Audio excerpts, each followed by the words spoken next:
In Mario Kart, staying on the road is a pretty important aspect of racing if you're trying to win. However, with the introduction of rail grinding and wall riding in Mario Kart World, people have been saying that roads are less important than before. So I had an idea. How many of the 30 tracks in Mario Kart World can you beat without touching the road at all? In order to do this, we're going to have to take advantage of rails, walls, boost panels, gliders, and the off-road in order to stay off the road. Now obviously in time trials, you start the race in the middle of the road.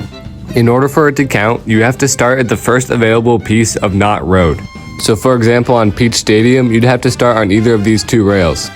So with no further ado, let's get to testing.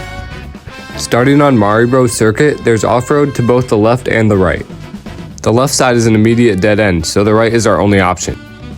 There's a lot of off-road on this side, but soon it gets stopped by a dirt road. Thankfully, I was able to clear it by mushrooming and doing a precise charge jump on top of these barriers. After the turn, we come across yet another dirt road with barriers. I switched to a kart with a bigger hitbox and tried charge jumping onto this wall for a better alignment. I tried for forever, but just couldn't seem to get enough distance to clear the road. I was out of ideas, so unfortunately Mario Bros circuit is not possible. The next track that I thought looked promising was Whistle Stop Summit. This course has a train track that basically goes through the entire track. However, right when you get to the end, there's a gap that's too far to jump across.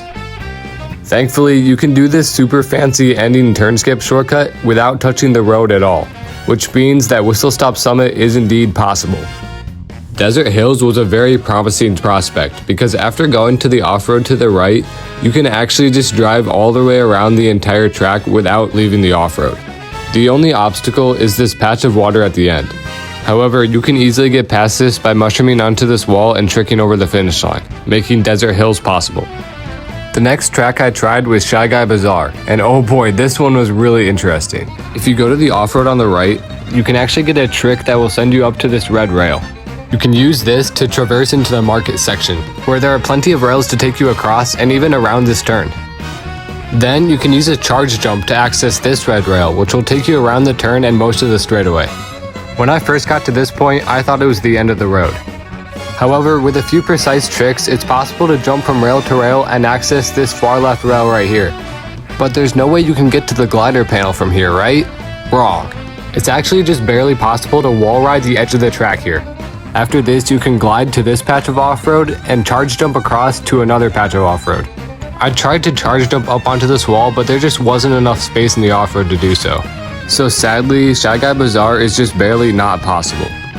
The next track was Wario Stadium, where there's off-road on both the left and the right side. On the right side, you can use a charge jump to access this rail up here, and then use the rail to jump across to the other side. If you keep following the off-road, you can access this rail to the left, but there's really nowhere to go from here. Now that I was stuck, I decided to try a different approach. By driving on the off-road to the left, you can charge jump across to the other side. You can then charge jump and mushroom up to the rail on the right, and then ride this all the way to the end. You can then jump off and land on this rail to the left, just like the world record does. You can keep riding these rails up top, but eventually you'll reach a dead end and there's really nowhere to go from here. So unfortunately, Wario Stadium is not possible. The next track is Peach Stadium, where I opted for the right rail so that I could drive into the off-road afterwards. If you follow the off-road all the way up to the ramp, you unfortunately reach a dead end.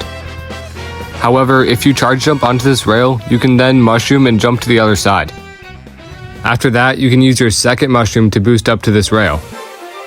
Then, by tricking at the end of the rail, you can barely get enough air to land on the boost panel.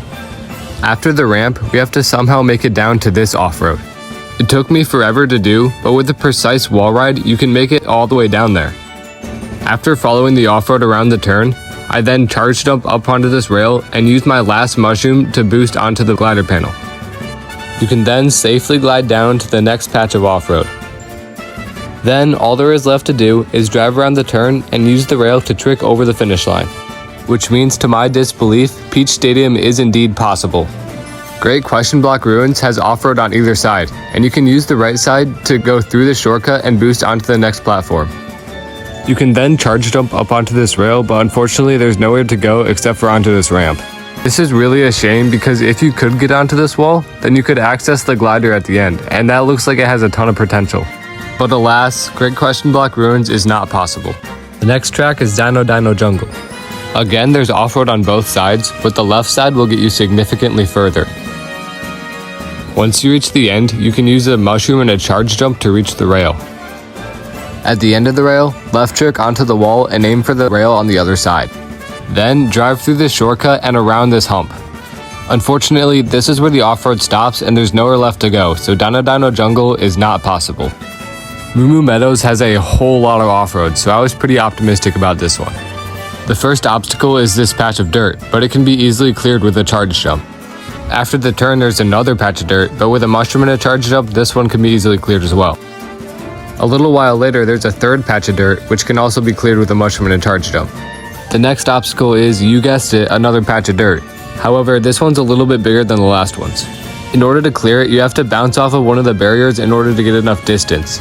By now, I'm all out of mushrooms, but the last two gaps can be cleared with just charge jumps, meaning Moo Moo Meadows is in fact possible.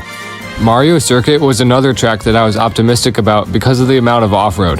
However, this transition section is basically all road, meaning Mario Circuit is not possible. Well, there you have it. After looking through all 30 tracks, 4 of them could be completed without using the road. Thank you guys so much for watching, and if you enjoyed this video and want to see more like it, then comment below. Also, make sure you subscribe so I can hit my goal of 1,000 subscribers, and I'll see you next time.